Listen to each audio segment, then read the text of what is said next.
Sooner or later, you're gonna have to open that door. They're not coming out of there unless we make them.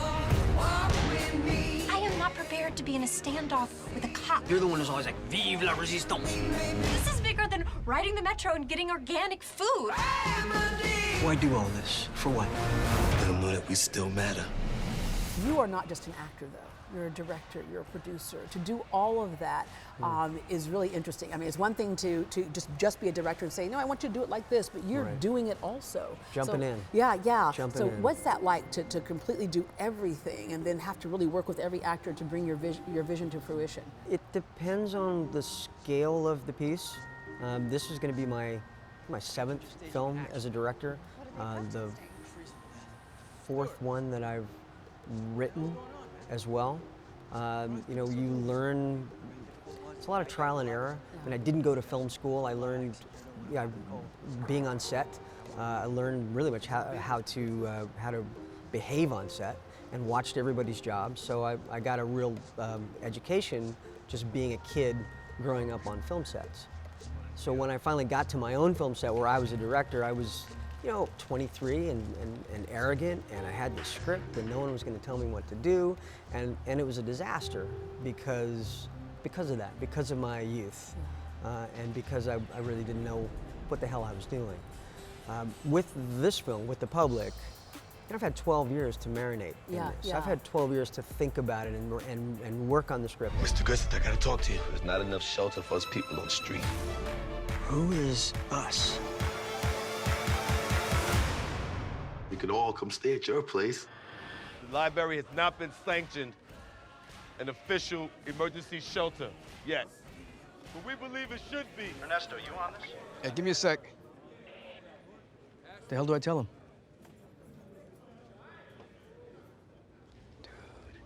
We've gone through some huge cast changes. I mean, there was a moment, I'm talking 2008, and our cast now, it's like Alec Baldwin and Jeffrey Wright and Michael Kay and Christian Slater and Jenna Malone. So we have this amazing cast. So, but 12 years ago, when we were first, it was like Zoe Saldana, when nobody knew she was going to play the librarian. And I was available. I don't know if you realized. You know what? I don't think you were in LA when we were. Oh, okay. No, yeah. See, it's on you. Didn't call me. It's on me.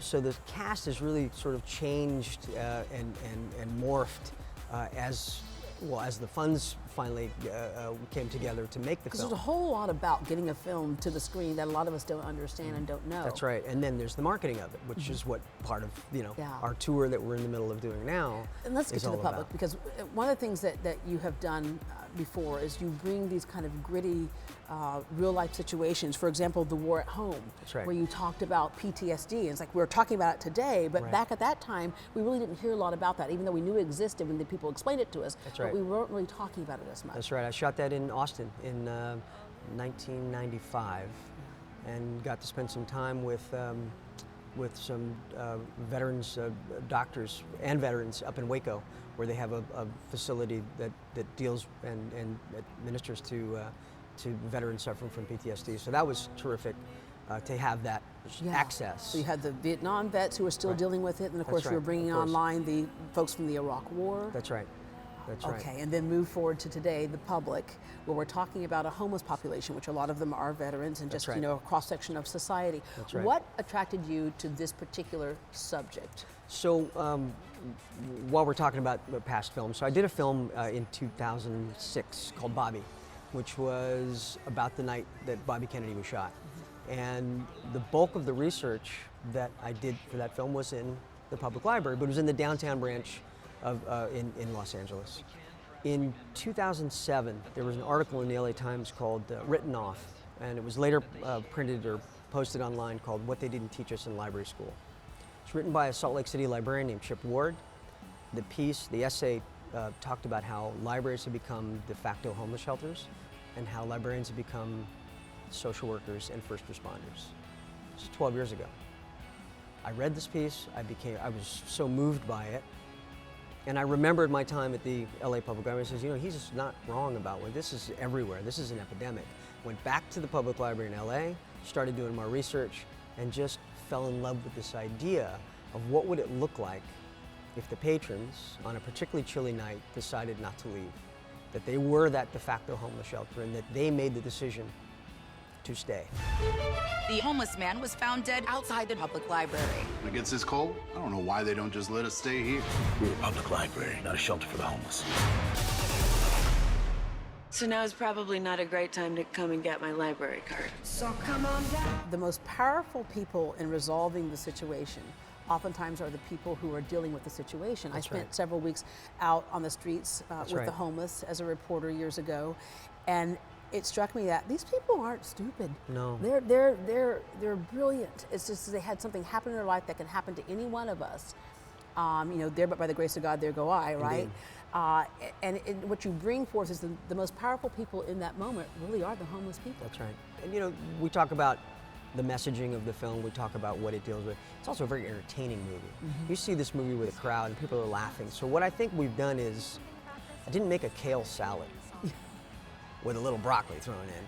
I made a gluten-free cheesecake. With the meat. With a little bit, right, it's got some meat, it's got some teeth in it, but there's a lot of humor in this film. Tell them this is a peaceful demonstration. Look, why don't you just hand the phone to the guy that's doing all the talking? I don't want to talk to the police. When you look at a movie when you say, well, it's about the library, it's about homelessness, it's about people with mental health issues, maybe I don't want to see that because all I did is turn on the TV and I can see that. I'm driving to work and I see that on the news. See it on the news. This is different. What you show is a cross-section of life. That's so right. It is all of life, the humor and the sadness, That's and right. and the tense moments in there as well. That's right. So you have an idea in your head. It's all on film now. Right. And you sit down and watch it. Are you like a proud I never parent? sit down, by the way. Oh, you don't sit down? No. You I stand in the back Yeah. of the theater and I sweat. And we do I'm in the middle of this tour. It's going to be 25 cities. Yeah. But we've already screened the movie maybe 15, 20 times. We're at the Toronto Film Festival. And how important was it to screen it in front of people who are the subject matter? Well, they've reacted very favorably. And they recognize themselves on, hey, that's me. I know that guy. And the librarians they're digging it too. Let me wrap up with, what do you want people to get from this movie when they walk away?